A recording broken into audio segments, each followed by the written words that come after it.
देखिए अच्छी खासी स्ट्रेंथ क्लोजिंग हमें देखने को मिली। हाँ ये सर। तो ठीक है, कल भी हमने क्लोजिंग में, परसों भी हमने कहा था कि लॉन्ग हाँ पोजीशन फ्रेश बना के जाइए, वहाँ से एग्जैक्टली। कल बढ़िया तेजी बनी है। कल 23,425 पे ओपनिंग, वो तो ठीक है, ये तो रोज का ट्रेड चलता रहता है। जी। बड़ी चीज़ है कि जब भी, मेरा पॉइंट है कि जब भी बड़ी तेजी बने तब आपको वो मूव मिस नहीं करनी चाहिए, वो ध्यान में रखना चाहिए। और करेक्ट। उसके हिसाब से अगला जो पॉइंट है सबसे इम्पोर्टेंट, आप पूछिए उसके पहले बता दूं, अगला बड़ा ट्रिगर आरबीआई की पॉलिसी है। आज से मॉनेटरी पॉलिसी कमेटी की बैठक शुरू हो रही है और कई लंबे समय बाद ये वाली पॉलिसी बहुत इंपॉर्टेंट है। क्यों इंपॉर्टेंट है जरा समझ लीजिए। नंबर वन, नए गवर्नर साहब संजय मल्होत्रा साहब की ये पहली पॉलिसी है, ठीक है। उनका थोड़ा बहुत ट्रैक रिकॉर्ड हमें पता है, फाइनेंस मिनिस्ट्री में उनका बड़ा लंबा अनुभव है, किस तरह से काम करते हैं, लेकिन हर पोस्ट की अलग इंपॉर्टेंस है, of course. Right. Finance ministry अलग जगह है, आरबीआई गवर्नर की पोस्ट अलग है। ट्रू। शक्तिकांत दास साहब भी वहाँ से आए थे, बहुत जोरदार काम किया उन्होंने 2 टर्म में, शानदार, और मतलब कमेंडेबल है। और मल्होत्रा साहब से भी वैसी उम्मीद है। तो मार्केट उनका हाव भाव, उनका एक्शन पढ़ने की कोशिश करेगा। करेक्ट। नंबर वन, नए गवर्नर की पहली पॉलिसी।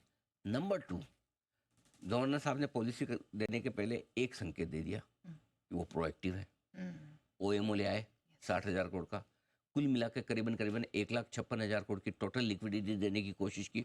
तो उन्होंने ये संकेत दिया, मैं गवर्नर में, मैं चाहता हूँ, अगर समझो मैं गवर्नर हूँ, मेरी पहली पॉलिसी है, मैं क्या चाहूँगा यार, बढ़िया हेडलाइन बने, नए गवर्नर ने ये तोहफा दिया, करेक्ट। ओएमओ को बड़ा रेट, हाँ? लेकिन नहीं, उन्होंने क्या सोचा, जो चीज़ जिस वक्त ज़रूरी वो दे दो, मैं पॉलिसी तक वेट नहीं करूँगा। अगर आज लिक्विडिटी की जरूरत है बाजार को, मैं आज ही दे दूंगा। Headline is not important, action is important, ठीक है। ये दूसरी चीज।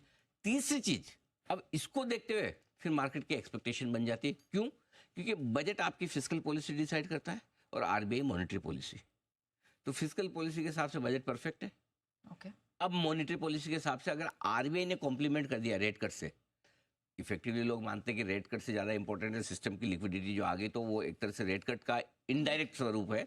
लेकिन फिर भी ऑफिशियल भी तो कुछ चाहिए ना आपको, कि भाई ऑफिशियली आरबीआई ये बोल दे रेट कट का सिग्निफिकेंस क्या है। ऐसे तो काम फिर लिक्विडिटी से चला लो, जब चाहिए आरबीआई पैसा सिस्टम में डाल दे, जब चाहे निकाल ले, अपने आप मैनेज है सारी चीज़ें। करेक्ट। नहीं, रेट कट का एक संकेत जाता है कि हम गिरती हुई ब्याज दरों के दौर में आ रहे हैं, हम स्थिर ब्याज दरों के दौर में हैं, हम बढ़ती हुई ब्याज दरों के दौर में। ये संकेत आरबीआई ही दे सकता है और कोई नहीं। और ये संकेत आरबीआई को कब आता है? जब उन्हें लगता है कि महंगाई कितनी काबू में रहेगी, ग्रोथ का क्या हाल है। इस माहौल, महंगाई और ग्रोथ को देखकर हम क्या ब्याज दरें बढ़ा या घटा सकते हैं? इसलिए रेट कट की इंपॉर्टेंट है। बहुत लोग कहते हैं कि इंपॉर्टेंट नहीं, इंपॉर्टेंस है।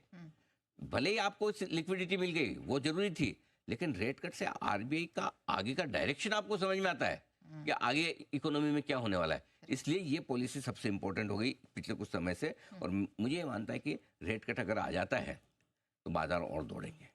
अच्छा। और शायद कल की शॉर्ट कवरिंग में एक कहीं न कहीं back of the mind FIS के दिमाग में ये था,